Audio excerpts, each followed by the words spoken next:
Hello, in this video I'm gonna show you how to add a loyalty card to Xreal Beam Pro. To add a loyalty card, go to Google Wallet,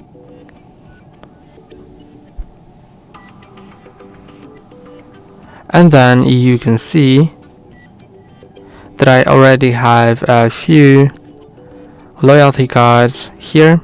You can click on Add to Wallet, Loyalty, and now choose any loyalty program that is available. Here, these are the popular programs, or you can search for any other one if it's not in the popular ones. And then you can scan a barcode or enter manually.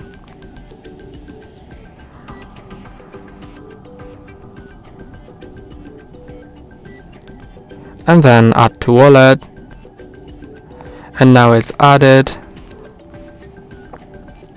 and you can find it here. That's all for today. Don't forget to like and subscribe. See you next time.